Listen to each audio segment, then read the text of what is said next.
What is Bharat in the light of Shri Aurobindo. Maharshi Shri అరవిందులు తన అంతరదృష్టితో ఏ భారత్ను దర్శించారో అది మాత్రమే భారత్ యొక్క యథార్థ స్వరూపం. ప్రస్తుతం మనం వరల్డ్ మ్యాప్లో చూస్తున్న భారత్లోని భాగము మాత్రమే, అంటే పార్ట్ ఆఫ్ ద భారత్గా పరిగణించాల్సి ఉంటుంది. శ్రీ అరవిందులు దర్శించిన యథార్థ భారత్లో అటు పాకిస్తాన్, బంగ్లాదేశ్లు అంతర్భాగాలుగా ఉన్నాయి, ఇటు బర్మా, మలయాలు అంతర్భాగంగా ఉన్నాయి, నేపాలు, హిమాలయాలు కూడా, శ్రీలంక కూడా శ్రీ అరవిందులు దర్శించిన యథార్థ భారత్లో ఉన్నాయి.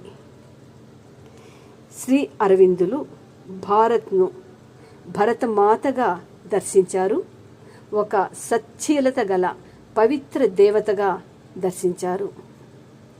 ప్రపంచ దేశాల ప్రజలను వెలుగుదారిలో ముందుకు నడిపించగల దివ్య శక్తిగా భరతమాతను శ్రీ అరవిందులు అభివర్ణించారు. అలాంటప్పుడు తలలేని భారతమాతను ఊహించగలమా? చేతులు లేని భారతమాతను ఊహించగలమా? ప్రపంచ దేశాలు వ్యతిరేకంగా ఏమైనా అనుకోని, ఏమైనా అనని, అవన్నీ కూడా అదైవ సంబంధమైనవే. వాటిని పట్టించుకోవాల్సిన అవసరం లేదు. ఎందుకంటే భారత్ది కొన్ని శతాబ్దాల చరిత్ర కాదు, సహస్రాబ్దాల చరిత్రగా శ్రీ అరవిందులు పేర్కొన్నారు. కాబట్టి భరతమాత ఉనికిని, భరతమాత యథార్థ స్వరూపాన్ని కాపాడుకోవాల్సిన ధర్మం మన మీద ఉంది. భరతమాత ఉనికిని, భరతమాత యథార్థ స్వరూపాన్ని కాపాడుకోవాల్సిన ధర్మం మన మీద ఉంది.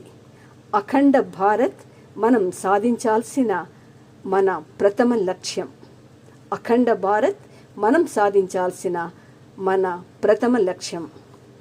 మహర్షి శ్రీ అరవిందులు విశ్వాన్ని దర్శించినప్పుడు గ్రహించిన సత్యం ఏమంటే, విశ్వంలోని ఇతర ప్లానెట్స్లో పరిణామ ప్రక్రియ, అంటే జీవి ఎదగడం అనే ప్రక్రియ లేదు, అది భూగోళంలో మాత్రమే ఉంది. జీవి క్రమక్రమంగా జన్మకు ఎదుగుతూనే ఉండడం అనేది సనాతన సత్యం, సనాతన జ్ఞానం. అది భారత్ సొంతం. జాతస్య హి ధ్రువో మృత్యు ధ్రువం జన్మ మృతస్య చ, పునరపి జననం పునరపి మరణం. ఇది మనకు తెలియంది కాదు. ఆత్మ సృష్టి రూపం దాల్చింది, అంటే స్పిరిట్ మేటర్గా అయింది. మేటర్లో స్పిరిట్ ప్రస్తుతం క్రమక్రమంగా మేల్కొంటూ ఉంది. మేటర్లో అంటే పదార్థంలో స్పిరిట్ క్రమక్రమంగా మేల్కొంటూ ఉంది.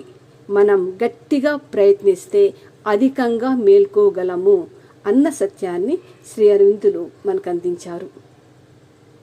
వివేకానంద స్వామి చికాగో ఉపన్యాసంలో ప్రథమంగా ఇచ్చిన సందేశంలో అరైజ్ అవేక్ అన్నారు.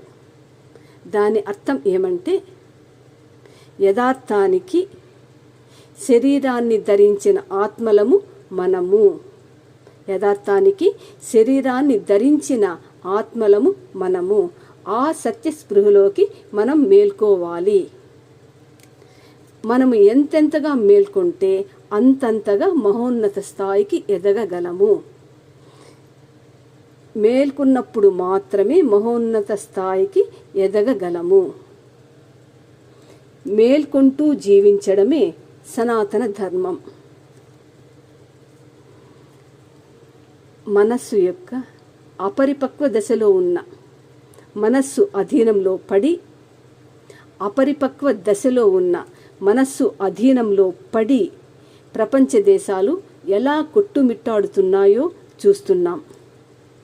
దేశాల మధ్య ఘర్షణలు, యుద్ధాలు, ప్రజా సంక్షేమానికి ఖర్చు పెట్టాల్సిన ధనాన్ని ఆయుధాల తయారీకి ఖర్చు పెట్టడం, దీనికంతటికీ కారణం ప్రపంచ మానవుడు మనస్సు అధీనంలో ఉండడమే. దీనికి పరిష్కారం మానవుని హృదయ అగాధాల్లో అంతర్లీనంగా ఉన్న స్పిరిట్ను పొందడమే. ప్రపంచ సమస్యలన్నిటికీ పరిష్కారం మానవుని హృదయ అగాధాల్లో అంతర్లీనంగా ఉన్న స్పిరిట్ను పొందడమే. అలా స్పిరిట్ను పొందే ప్రయత్నంగా జీవించడమే స్పిరిచువల్ లైఫ్. ప్రపంచ మానవుడు జీవితంలో సాధించాల్సిందే స్పిరిట్ తోటి సంపర్కం, స్పిరిట్ తోటి కలయిక, స్పిరిట్ తోటి ఐక్యత, స్పిరిట్తో జీవితంలో సాగడం. ప్రపంచ మానవుడు జీవితంలో సాధించాల్సింది స్పిరిట్ తోటి సంపర్కం, స్పిరిట్ తోటి కలయిక, స్పిరిట్ తోటి ఐక్యత, స్పిరిట్తో జీవితంలో సాగడం. ఎందుకంటే స్పిరిట్ మాత్రమే ఫుల్ పొటెన్షియల్. స్పిరిట్ మాత్రమే ఫుల్ పొటెన్షియల్ అంటే పరిపూర్ణ విజ్ఞానం, పరిపూర్ణ సమర్థత గల ఏకైక శక్తి స్పిరిట్. ఆ స్పిరిట్ మన హృదయ అగాధాల్లో ఉంది. మహర్షి శ్రీ అరవిందులు ఫౌండేషన్స్ ఆఫ్ ఇండియన్ కల్చర్ అనే గ్రంథంలో భారత్ యొక్క అసలైన సంస్కృతిని, సనాతన ధర్మంలో జీవించడాన్ని స్పష్టం చేశారు. పురాతన భారతంలో సనాతన జీవనం ద్వారా అంటే స్పిరిట్గా మేల్కొనడం ద్వారా, స్పిరిచువల్ లైఫ్ లీడ్ చేయడం ద్వారా ఆర్యభట్టు, భాస్కరాచార్య మొదలగు మహర్షులు సృష్టి సత్యాల్ని కనుక్కున్నారు. ఈ స్పిరిచువల్ లైఫ్ను ఎలా లీడ్ చేయాలి అన్నది భారత్ ప్రపంచ దేశాలకు నేర్పాల్సి ఉంది. ఈ స్పిరిచువల్ లైఫ్ను ఎలా లీడ్ చేయాలన్నది భారత్ ప్రపంచ దేశాలకు నేర్పాల్సి ఉంది. ప్రస్తుతం భారత్ సనాతన ధర్మంలో సాగడం లేదు. ఏది సనాతన ధర్మం, అందులో ఎలా జీవించాలనేది మహర్షి శ్రీ అరవిందుల రచనల అధ్యయనం ద్వారా స్పష్టం చేసుకోవాల్సి ఉంది. ప్రస్తుత కర్తవ్యం భారత్ తన యథార్థ రూపాన్ని పొందాలి. అఖండ భారత్ అవతరించాలి. భారతాత్మ మేల్కోవాలి. అఖండ భారత్ ఖచ్చితంగా ఏర్పడుతుంది. మహర్షి శ్రీ అరవిందులు సృష్టిని భగవంతుని శరీరంగా, భారత్ను భగవంతుని హృదయంగా దర్శించారు. శరీరాన్ని సజీవంగా ఉంచడానికి గుండె ఏ పాత్ర పోషిస్తుందో ప్రపంచ మానవుల్ని సజీవుల్ని చేయడంలో భారత్ పాత్ర అంతే ప్రముఖమైంది. భారత్ ఉనికి తన కోసం కాదు, ప్రపంచ మానవ జాతిని వెలుగుదారిలో నడిపించడం కోసం. భారత్ ఉనికి తన కోసం కాదు, ప్రపంచ మానవ జాతిని వెలుగుదారిలో నడిపించడం కోసం అన్న మహర్షి శ్రీ అరవిందుల భావం యథార్థం కావాలి. మహర్షి శ్రీ అరవిందుల దివ్య చైతన్యం ఈ కార్యార్థమై పనిచేస్తూ ఉంది. అఖండ భారత్ కోసం ఆకాంక్షించే వారికి, పోరాడే వారికి మహర్షి శ్రీ అరవిందుల దివ్య ప్రేరణ తప్పకుండా ఉంటుంది. ఇది మహర్షి శ్రీ అరవిందుల దివ్య కార్యం. ఎందుకంటే మహర్షి శ్రీ అరవిందులు ఆలీపూర్ జైలులో ఉన్నప్పుడు శ్రీకృష్ణ భగవానుడు సాక్షాత్కరించి భగవద్గీతను శ్రీ అరవిందుల చేతుల్లో ఉంచారు. భగవద్గీత హృదయాన్ని సంపూర్ణంగా గ్రహించిన శ్రీ అరవిందులు ప్రత్యక్ష అనుభవాల్ని పొందారు.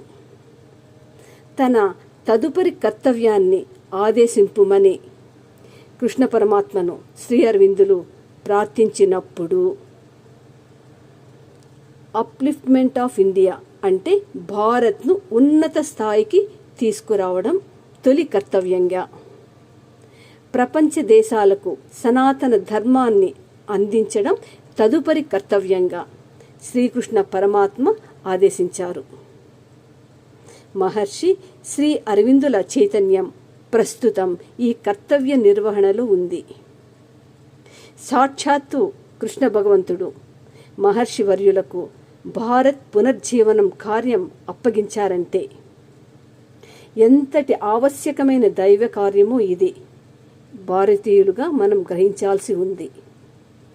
వ్యతిరేక శక్తుల ద్వారా మనల్ని గిచ్చుతున్నది మనలో దివ్య ప్రేరణ కలిగించడానికే. వ్యతిరేక శక్తుల ద్వారా మనల్ని గిచ్చుతున్నది మనలో దివ్య ప్రేరణ కలిగించడానికే. ఈ సత్యాన్ని మనం గ్రహించాల్సి ఉంది. అంతకంతకు భరతమాత పట్ల కర్తవ్యపరాయణుల్ని చేయడం కోసం మనలో దివ్య ప్రేరణ కలిగిస్తూ మహర్షి శ్రీ అరవిందుల చైతన్యం మనల్ని వెన్నంటి ఉంటున్నది. కాబట్టి నిర్భయంగా మనం ముందుకు సాగాలి. తాత్కాలిక కష్ట నష్టాలకు వెరవకుండా భరతమాత శాశ్వత ప్రయోజనం కోసం పోరాటాన్ని కొనసాగించాలి.